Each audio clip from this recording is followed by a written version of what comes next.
Bismillahirrahmanirrahim. Assalamualaikum warahmatullahi wabarakatuh. Alhamdulillah hamdan katsiran thayyiban mubarakan fih, mubarakan alaihi kama yuhibbu rabbuna wa yardha. Wa ashhadu an la ilaha illallah wahdahu la syarikalah.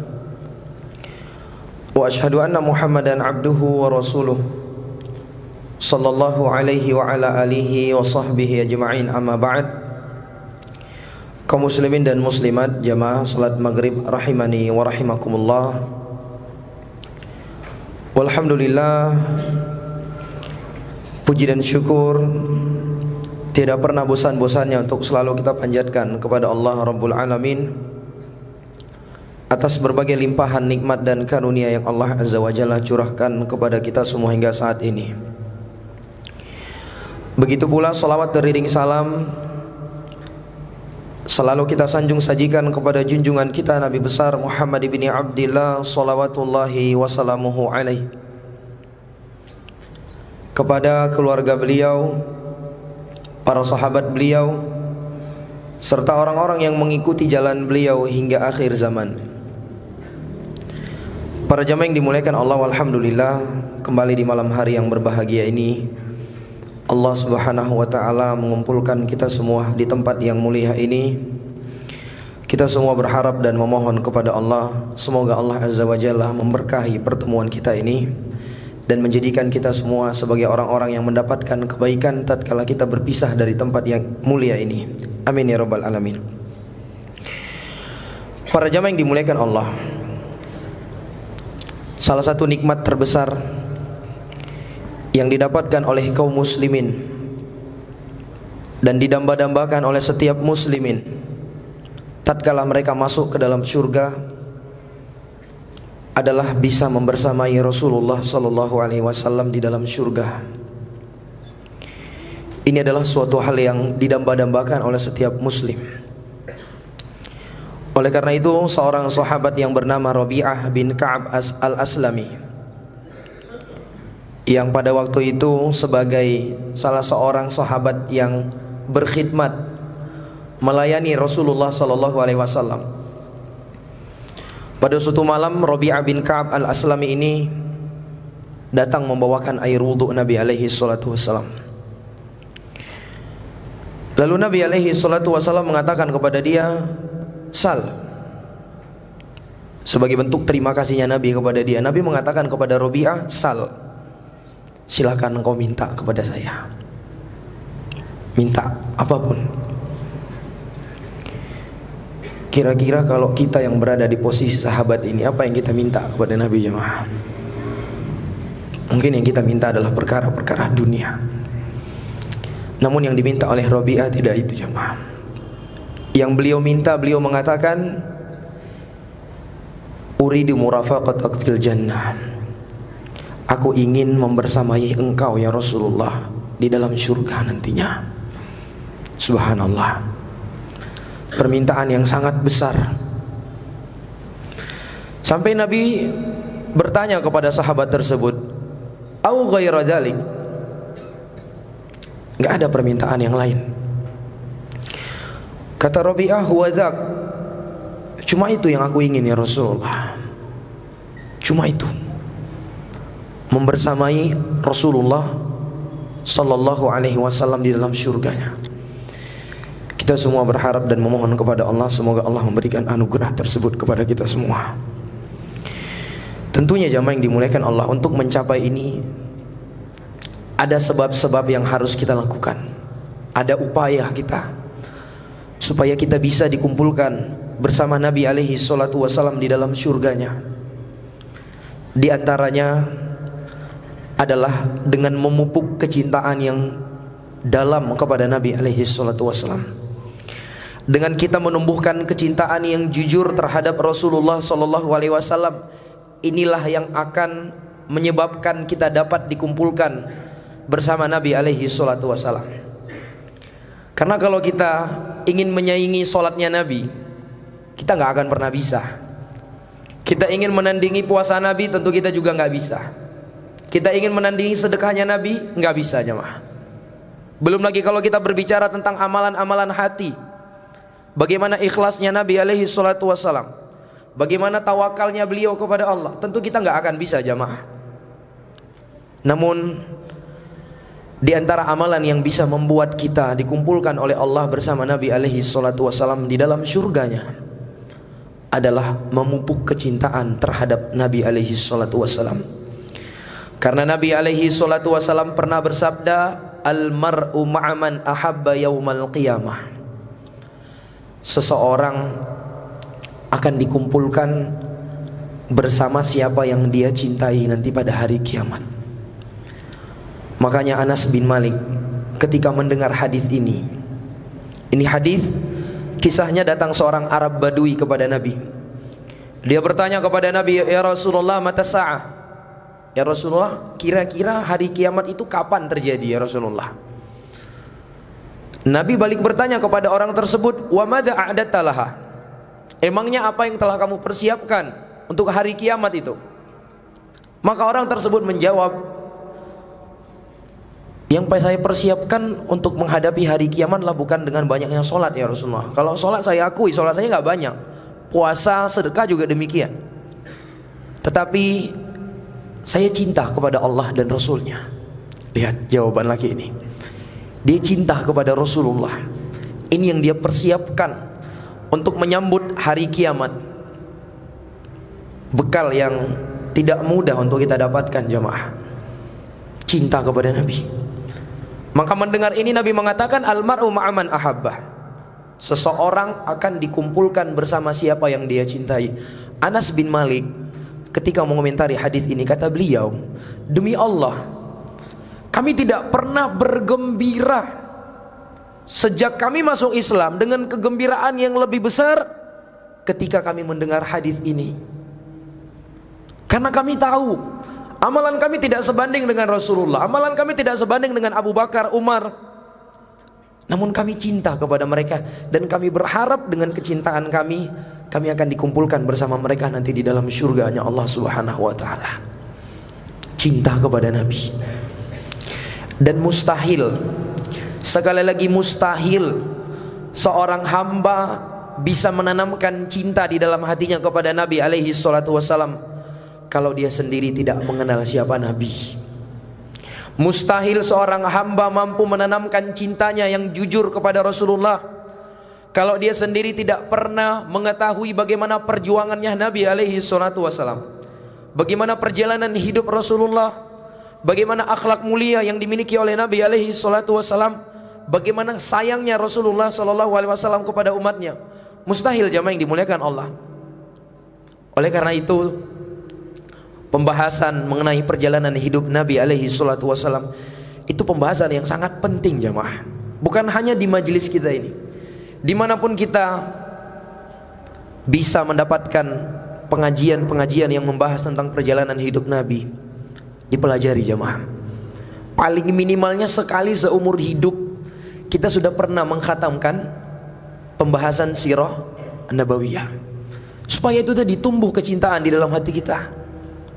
Coba lihat hari ini, di antara musibah yang menimpa kaum muslimin, terkhusus para pemuda-pemudanya, apa itu jamaah? Kecintaan yang begitu besar terhadap tokoh-tokoh kafir, tokoh-tokoh kafir yang mereka idolakan. Sampai kehidupan sehari-hari tokoh-tokoh kafir tersebut diperhatikan dan diikuti oleh mereka. Gaya pakaiannya, gaya rambutnya, gaya berjalannya. Subhanallah. Kenapa? Karena mereka lebih kenal dengan tokoh-tokoh tersebut dibandingkan pengenalan mereka terhadap Rasulullah sallallahu alaihi wasallam. Jadi dengan kita mempelajari ini, kita harapkan ini menjadi sebab Allah Azza wa Jalla kumpulkan kita semua di dalam surganya Allah Azza wa Jalla bersama Rasulullah sallallahu alaihi wasallam. Baik para jamaah yang dimuliakan Allah, pada pertemuan sebelumnya kita telah masuk ke dalam poin pembahasan hikmah Allah Azza wa Jalla mengutus Nabi alaihi salatu wasallam di Jazirah Arab, sebagaimana yang kita sebutkan di pertemuan yang lalu. Kita yakin, saya yakin-yakinnya bahwa setiap detik dari perjalanan Rasulullah SAW itu tidak ada yang terjadi secara kebetulan. Semuanya telah diatur oleh Allah Azza wa Jalla dengan sangat sempurna, termasuk dalam hal lokasi pemilihan yang menjadi dasar tersebarnya agama Islam di atas muka bumi ini. Itu juga telah diatur oleh Allah. Dan para ulama kita mencoba untuk menyimpulkan sejumlah hikmah yang bisa diambil sebagai pelajaran. Kenapa Allah utus Nabi alaihi salatu wasallam di Jazirah Arab, bukan di Banda Aceh misalnya. Nah, salah satu hikmahnya telah kita sebutkan di pertemuan yang lalu, yaitu untuk menyadarkan umat manusia, terkhusus umat Islam, bahwa kejayaan dan kemuliaan itu hanya akan didapatkan tatkala kita berpegang teguh dengan agama Allah Azza wa Jalla. Kemuliaan dan kejayaan suatu bangsa itu hanya akan bisa diraih manakala penduduk negeri tersebut kembali kepada Al-Quran, kembali kepada agama Allah Azza wa Jalla. Ini yang pertama. Hikmah lainnya, kata para ulama, kalau kita melihat para jamaah yang dimuliakan Allah, Jazirah Arab itu tidak memiliki sejarah, budaya, ataukah perundang-undangan yang diatur secara terperinci. Berbeda dengan negara-negara yang lainnya yang ada pada waktu itu, Romawi, Persia, Mesir, yang mereka telah diatur oleh perundang-undangan dan budaya secara terperinci, dan itu telah dilatar belakangi oleh sejarah yang panjang. Sehingga dengan hikmah ini Allah Azza wa Jalla memilih Jazirah Arab sebagai lokasi diutusnya Nabi alaihi salatu wasallam, agar nanti tidak ada tuduhan bahwa agama Islam yang disebarkan oleh Nabi ini sebagai agama imitasi, agama tiruan. Mungkin saja orang akan menganggap, oh ini adalah tiruannya Nabi alaihi salatu wasallam dari perundang-undangan yang ada sebelumnya di negara tersebut, lalu Nabi modifikasi. Tidak dengan Jazirah Arab. Dia tidak memiliki sejarah yang panjang, tidak memiliki perundang-undangan yang diatur secara terperinci. Mereka hidup ala kadarnya, sederhana. Ini alasan yang kedua. Alasan yang ketiga, para ulama menyebutkan bahwa bangsa Arab itu tidak tunduk di bawah satu kekuasaan. Tidak tunduk di bawah satu kekuasaan. Iya. Kalau di kota Mekah saja itu kita lihat, pada waktu itu Mekah itu diatur oleh dewan yang berisi 10 orang, yang masing-masing itu mewakili 10 suku. Dan masing-masing suku itu punya peraturan tersendiri merekanya. Ada peraturan-peraturan setiap suku masing-masing, setiap kabilah. Dan tentunya ini dari satu sisi akan mempermudah geraknya Nabi alaihi salatu wasallam. Berbeda halnya ketika Jazirah Arab pada waktu itu seperti layaknya Romawi dan Persia, yang tunduk di bawah satu kesatuan, satu kekuasaan. Tentu ini akan menyulitkan pergerakan Rasulullah SAW di dalam menyampaikan dakwah Islam. Makanya kalau kita melihat di awal-awal Nabi SAW merintis dakwahnya, itu ada pihak yang pro dengan Nabi, ada pihak yang kontra dengan Nabi SAW. Ada yang ingin menyerang Nabi, ada yang membela Nabi SAW. Demikian jamaah. Hikmah lainnya, kata para ulama, kenapa Allah pilih Jazirah Arab? Karena kalau ditinjau dari segi bahasa, Jazirah Arab itu dari ujung ke ujung itu bahasanya sama, satu. Bahasa apa jemaah? Bahasa Arab. Bahasanya sama. Tentunya dari satu sisi juga ini akan memudahkan Nabi ketika hendak mendakwahi mereka. Nabi tidak perlu belajar bahasa mereka dulu baru bisa mendakwahi mereka. Nabi gak perlu belajar bahasa mereka supaya bisa ceramah kepada mereka. Berbeda dengan negara-negara yang lain pada waktu itu. Coba apa jadinya kalau seandainya Nabi diutus di Indonesia. Indonesia ini kan, ya kita punya bahasa persatuan, bahasa Indonesia. Tapi kalau kita buka sejarah, bahasa Indonesia ini, bahasa persatuan ini munculnya kapan? 100 tahun yang lalu jamaah. Bagaimana dengan 1000 tahun yang lalu? Belum ada. Coba bayangkan kalau Nabi diutus dari bangsa Aceh, mau dakwah ke Medan, payah belajar bahasa Batak dulu. Iya nggak jamaah? Mau dakwah ke orang Jawa harus belajar bahasa Jawa dulu. Kan seperti itu. Belum ada bahasa persatuan, bahasa Indonesia. Sekarang aja kita mudah, kita orang Aceh ingin berdakwah ke Medan gampang. Bahasanya sama. Kalau di masa dahulu, sebelum munculnya bahasa persatuan kita bahasa Indonesia, ya sulit. Nah, Allah utus Nabi alaihi salatu wasallam di Jazirah Arab karena dari segi bahasa, Jazirah Arab itu memiliki kesatuan bahasa. Sehingga menjadi nilai plus untuk memudahkan dakwah Rasulullah sallallahu alaihi wasallam. Kemudian hikmah lainnya kata para ulama, kenapa Allah memilih Jazirah Arab itu? Karena di Jazirah Arab itu agama Nabi Ibrahim alaihissalam itu masih membekas. Masih ada nilai-nilai dari ajaran agama Nabi Ibrahim alaihissalam itu dianut oleh sebagian orang-orang yang ada di Jazirah Arab. Seperti pengenalan mereka terhadap Allah, pengakuan mereka bahwa alam semesta ini diciptakan oleh Allah. Makanya di berbagai ayat di dalam Al-Quran ketika Allah menceritakan orang-orang kafir, terkhusus orang-orang musyrikin Arab, Allah katakan wala in sa'altahum man khalaqas samawati wal ard la yaqulunna Allah. Kalau kamu tanya mereka itu siapa yang ciptakan langit dan bumi, apa jawaban mereka? Allah. Mereka kenal Allah Subhanahu wa taala. Mereka tahu yang menciptakan mereka Allah. Demikian jamaah yang dimuliakan Allah. Dan kalaupun mereka menyembah berhala, mereka hanya jadikan berhala itu sebagai perantara. Ma na'buduhum illa liqarribuna ilallahi zulfa.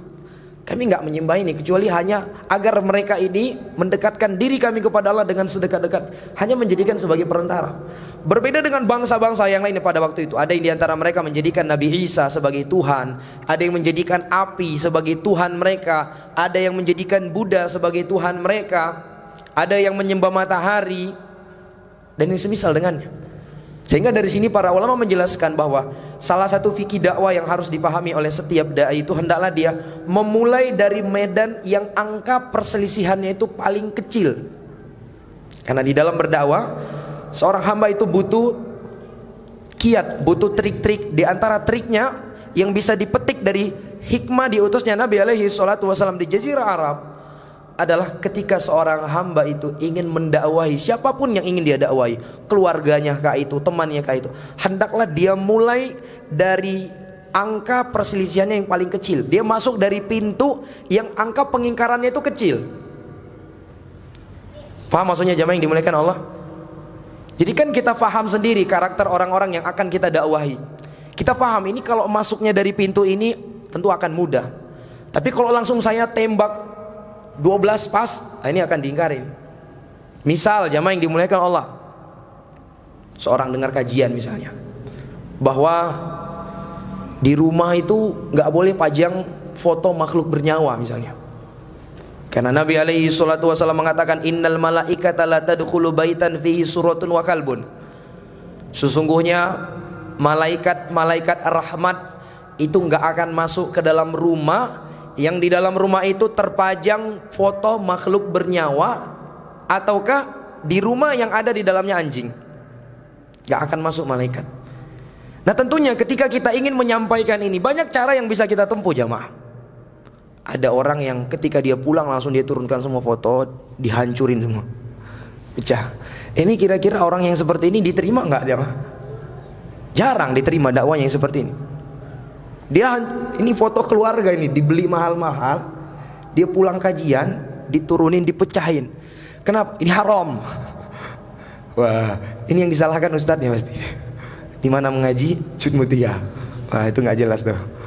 Kan seperti itu jamaah. Beda halnya mungkin ada orang yang ketika mendengar ini dia sampai ke rumahnya, dia ngobrolin pelan-pelan dengan orang tuanya, dia ceritain, dia dengarkan ini penjelasan dari ustadznya seperti ini, nggak boleh begini-begini.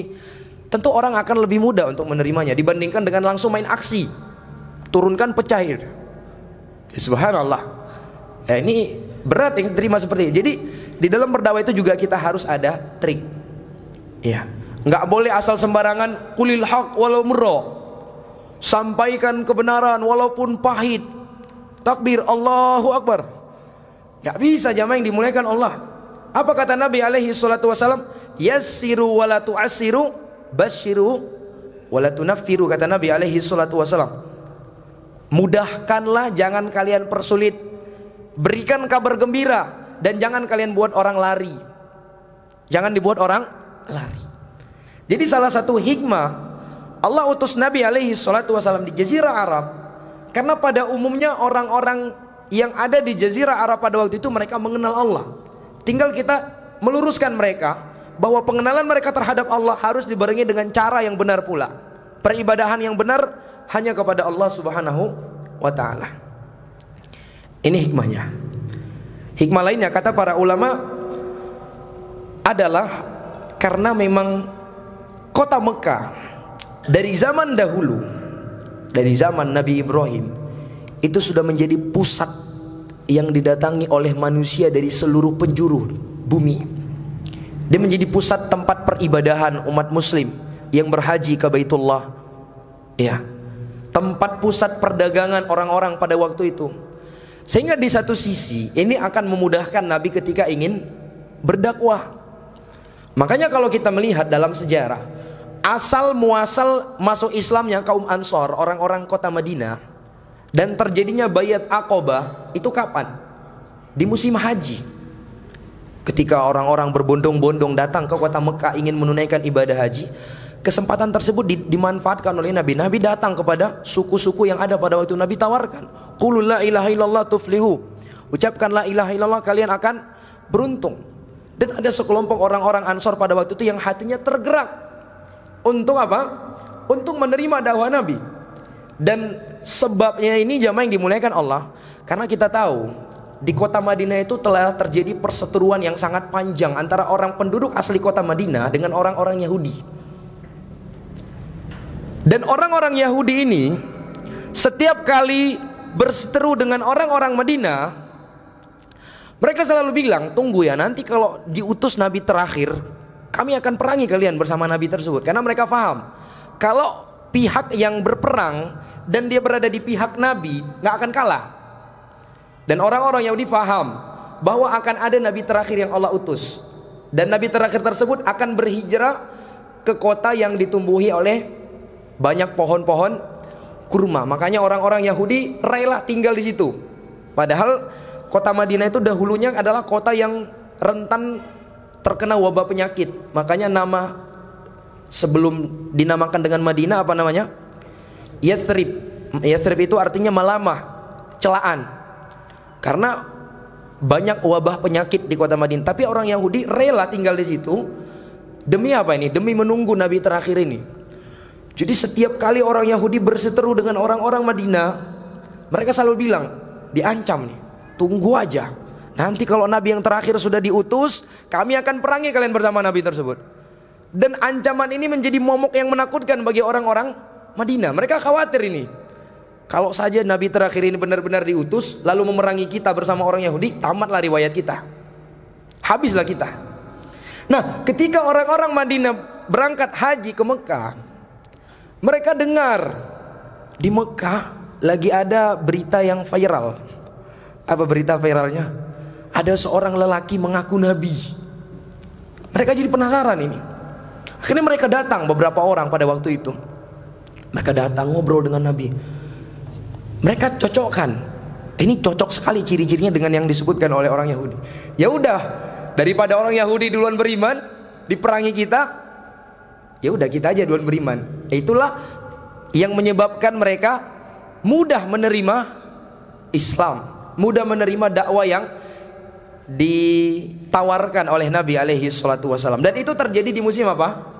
Musim haji. Dan haji itu dilakukan di mana jamaah?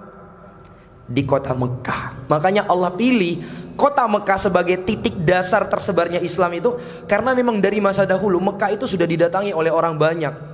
Didatangi oleh orang banyak, jamaah yang dimuliakan Allah. Makanya juga para ulama mewasiatkan kepada kita ya, seperti di masa kita sekarang ini, media-media sosial seperti Instagram, Facebook, apalagi yang banyak diminati oleh orang-orang hari ini, TikTok misalnya.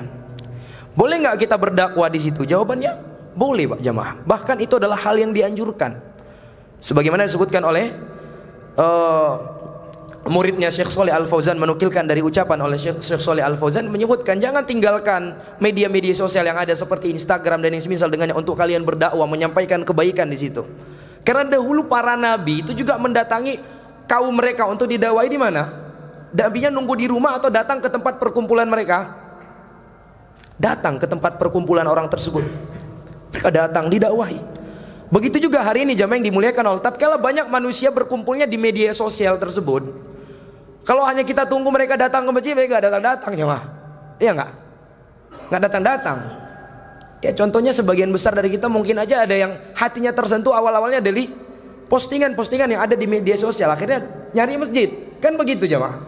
Lah kalau yang seperti ini, peluang-peluang kebaikan yang seperti ini kita biarkan, maka tentu orang-orang yang menyebarkan kebatilan akan merajalela di situ jamaah yang dimuliakan Allah.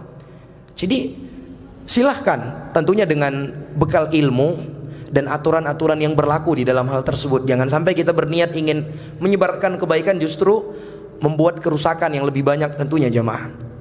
Bisa dipahami? Makanya Nabi alaihi salatu wasallam diutus oleh Allah di Jazirah Arab. Baik, hikmah yang terakhir, banyak hikmah disebutkan oleh para ulama, namun kita ringkas. Hikmah yang terakhir para jamaah yang dimuliakan Allah, kenapa Allah pilih Jazirah Arab itu sebagai lokasi diutusnya dakwah beliau? Karena tabiat-tabiat luhur dan mulia yang dimiliki oleh bangsa Arab. Secara dasarnya mereka itu punya beberapa tabiat luhur, yang tabiat ini dibutuhkan oleh seorang dai dan orang-orang yang membantu perjuangan seorang dai. Apa itu diantaranya? Yang pertama adalah as-sidqu, kejujuran. Kejujuran jamaah yang dimuliakan Allah, sifat yang sangat penting dimiliki oleh seorang dai. Dan bangsa Arab itu secara umumnya itu sangat membenci yang namanya dusta. Mereka benar-benar menganggap hina kedustaan. Hina itu jamaah yang dimuliakan Allah. Dan mereka menjunjung tinggi orang-orang yang dikenal dengan sifat kejujuran. Sebagai contoh, pernah dengar kisah Abu Sufyan yang berdialog dengan Hirakal? Pernah dengar? Taib. Pada waktu itu Hirakal bertanya kepada Abu Sufyan perihal Nabi alaihi salatu wasallam. Ada sekian belasan pertanyaan yang dilontarkan oleh Hirakal kepada Abu Sufyan mengenai Nabi.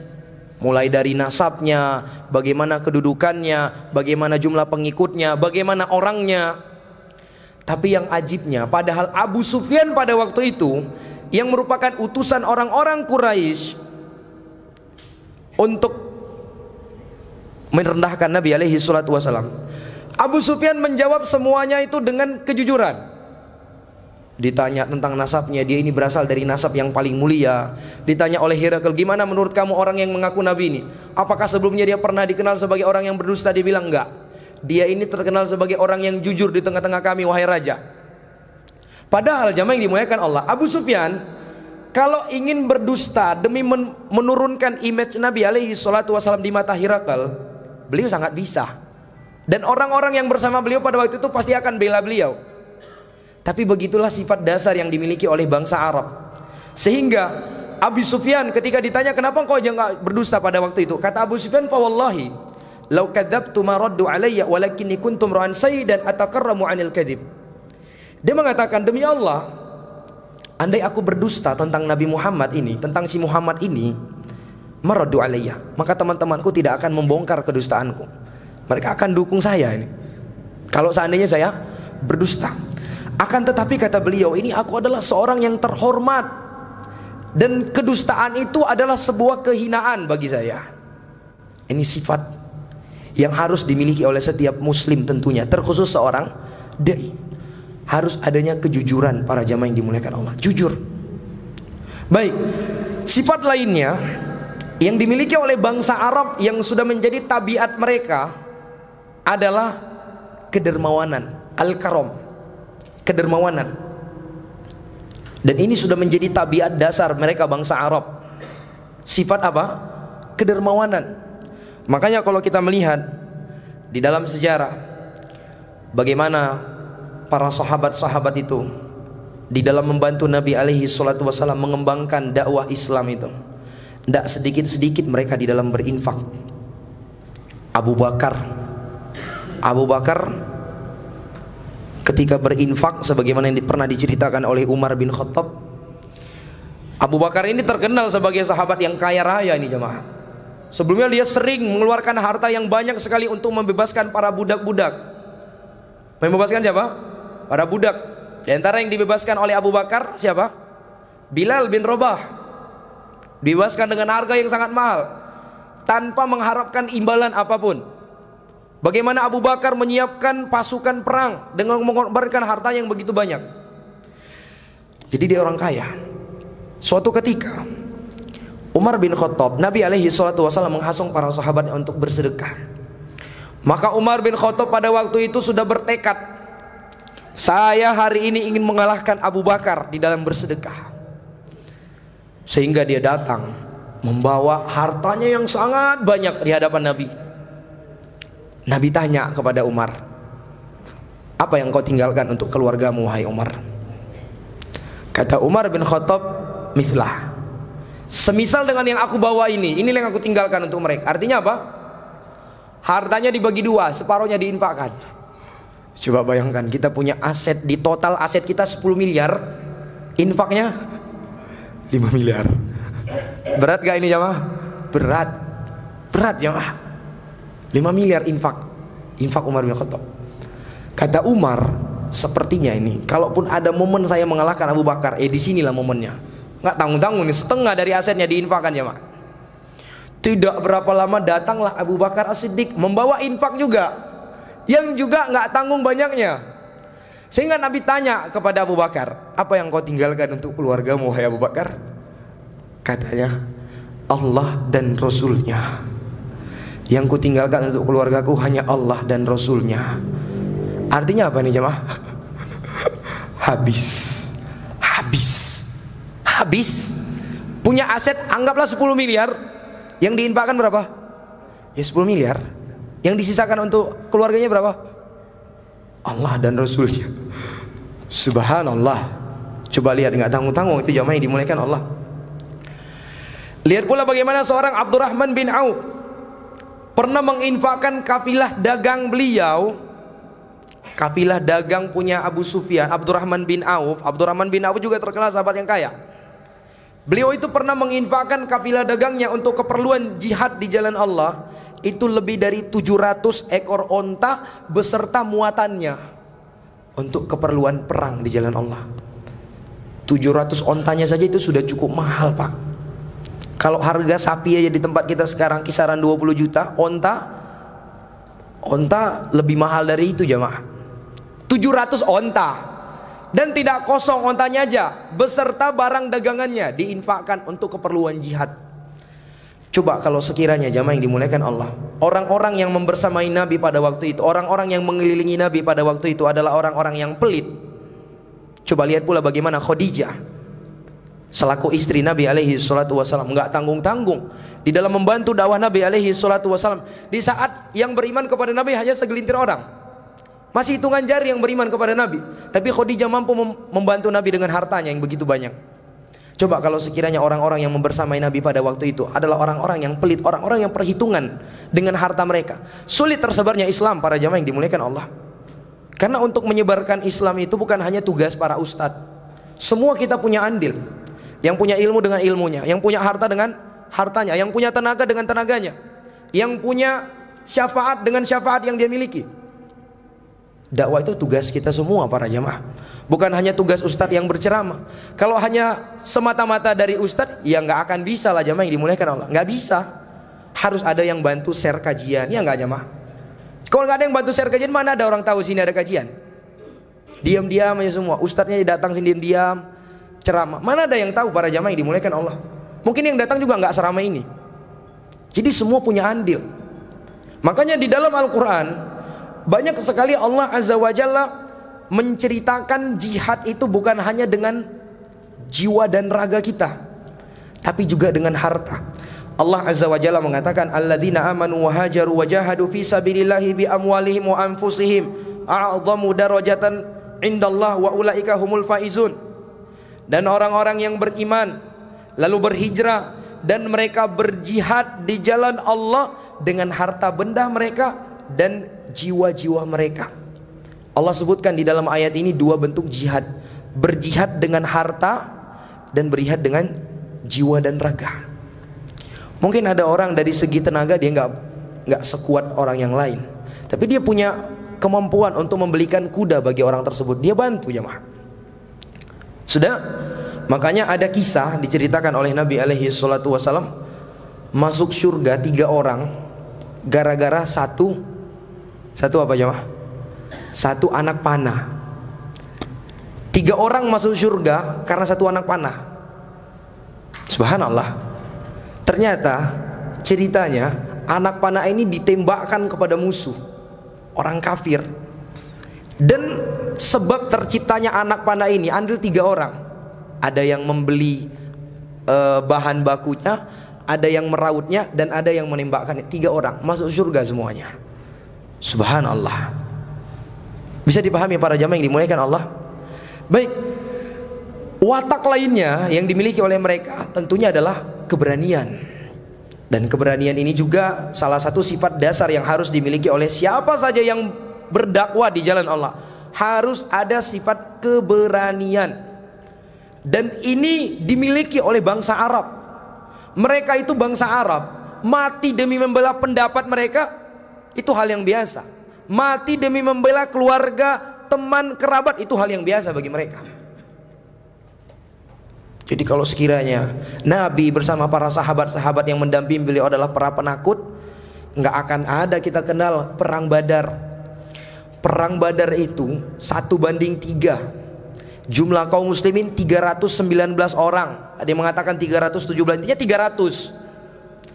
Pihak musuh berapa orang? 1000. Dan 300 itu para jamaah yang dimuliakan Allah, memang itulah jumlah kaum muslimin yang ada pada waktu itu. Cuma sedikit, 300-an orang lawan 1000. Dari segi persenjataan mereka juga kurang. Coba bayangkan, kalau sekiranya mereka itu adalah para penakut-penakut yang gak berani berjihad di jalan Allah, habis kita. Iya, makanya Nabi di perang Badar berdoa kepada Allah Azza wa Jalla dengan doa yang masyhur yang kita kenal. Apa kata Nabi alaihi salatu wasallam? Allahumma in tuhlik hadhil isabah lan tu'bad fil ardi ba'dal yaum. Ya Allah, kalau sekiranya sekelompok kecil ini engkau binasakan ya Allah, engkau enggak akan disembah di atas muka bumi ini selama-lamanya. Artinya kalau mereka habis yang 300 orang ini, ya udah kita enggak akan kenal Islam hari ini jamaah yang dimuliakan Allah. Kita enggak akan tahu bagaimana nikmatnya sujud kepada Allah, ruku kepada Allah. Tapi karena berkat keberanian para sahabatlah yang mereka berani memperjuangkan hal tersebut. Coba lihat bagaimana Khalid ibn Walid, panglima perang. Setiap terjadi peperangan, Khalid ibn Walid itu di mana jamaah? Paling depan, padahal beliau panglima. Tidak seperti panglima orang-orang kafir.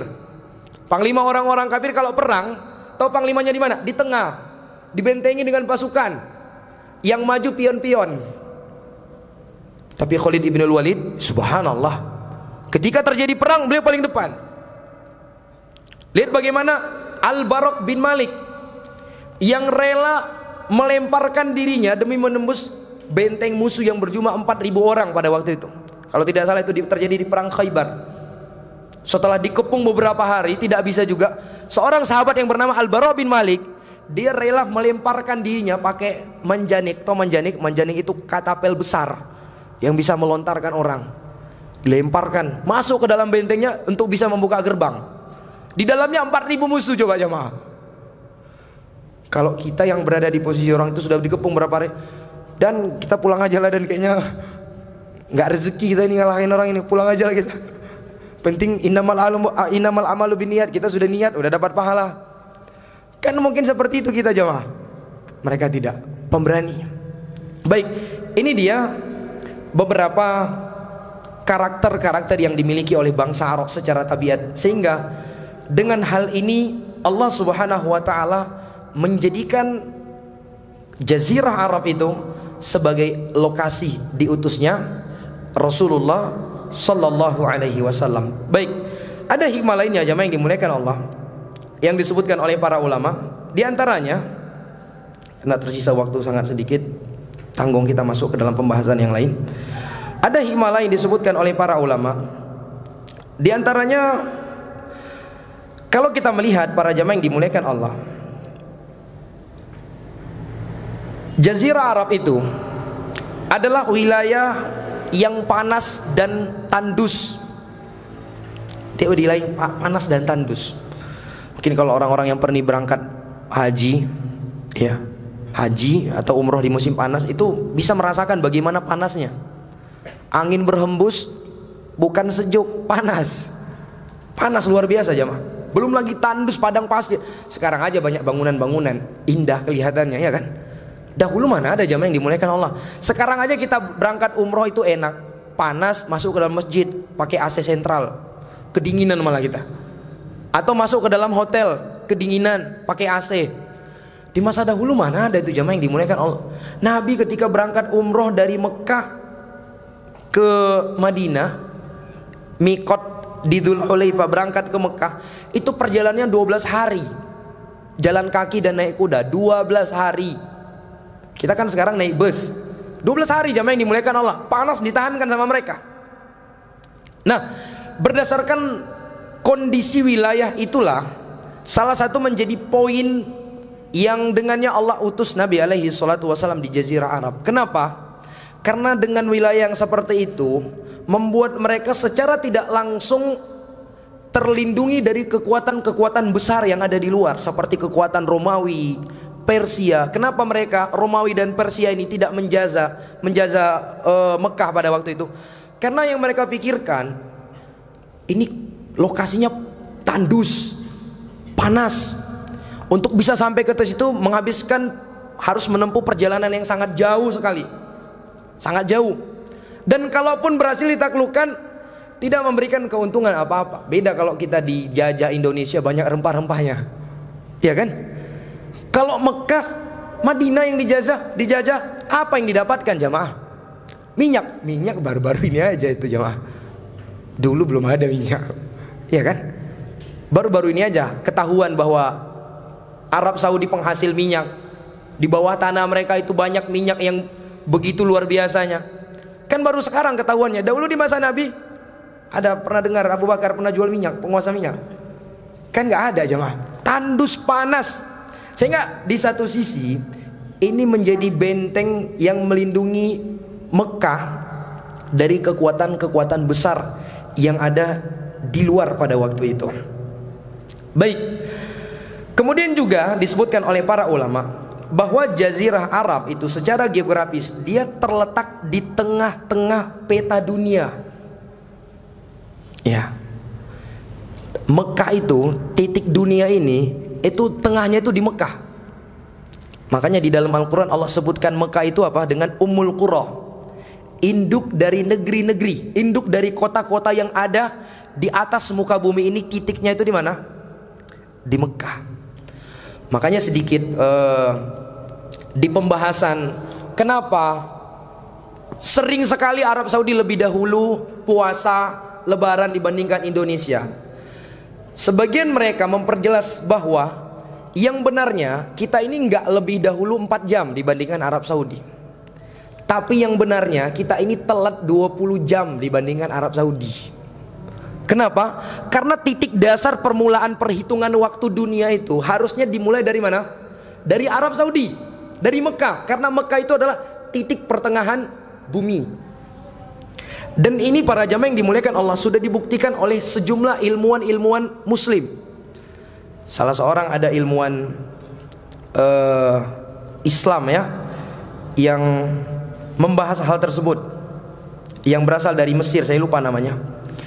Tapi namun yang jelasnya dijelaskan bahwa Mekah itu dia menjadi titik dasar, titik pertengahan bumi. Maka dari satu sisi itu memudahkan Nabi untuk melakukan persebaran dakwah, tersebar ke seluruh penjuru bumi. Bisa dipahami? Jadi di pembahasan kenapa Arab Saudi itu selalu lebih dahulu dibandingkan Indonesia, atau keseringannya, itu tadi alasannya. Karena yang benarnya kita itu telat 20 jam, bukan lebih dahulu 4 jam. Sekarang kan titik awal perhitungan waktu dunia itu dari mana? Dari mana sekarang Pak? Inggris kan? Inggris. Kalau dari Inggris benar, kita itu 4 jam lebih cepat, Inggris. Tapi kalau diputar mundur ke belakang, perhitungannya dimulai dari kota Mekah, itu kita sebenarnya bukan lebih awal 4 jam, tapi telat 20 jam. Berarti kalau memang kita telat 20 jam, ya nggak ada masalah. Memang harusnya Saudi lebih dulu dibandingkan kita. Bisa dipahami? Ini salah satu jawaban yang disebutkan oleh para ulama, menjawab kenapa sering terjadi perbedaan antara waktu Indonesia dengan Arab Saudi. Karena sebenarnya kita ini telatnya 20 jam, bukan lebih cepat 4 jam. Taib, ini pendapat sebagian orang saja. Kalau setuju ya silahkan, kalau nggak setuju juga nggak masalah. Jangan berdebat gara-gara ini. Yang intinya kita puasa bareng-bareng, lebaran juga bareng-bareng, ikut pemerintah Indonesia. Bisa dipahami jamaah? Nah, wallahu taala alam bisawab. Ini beberapa hikmah kenapa Allah azza wa jalla utus Nabi alaihi salatu wasallam di Jazirah Arab. Dan insya Allah di pertemuan yang akan datang kita akan masuk ke pembahasan mengenai kelahiran Rasulullah sallallahu alaihi wasallam. Baik, saya cukupkan sampai di sini dulu. Semoga apa yang kita sampaikan ini memberikan tambahan ilmu untuk kita semua, sehingga kita punya gambaran sedikit banyaknya tentang perjalanan hidup baginda Nabi kita Muhammad sallallahu alaihi wasallam. Na wallahu taala alam bisawab. Subhanakallahumma rabbana wa bihamdika asyhadu an la ilaha illa anta astaghfiruka wa atubu ilaik. Assalamualaikum warahmatullahi wabarakatuh.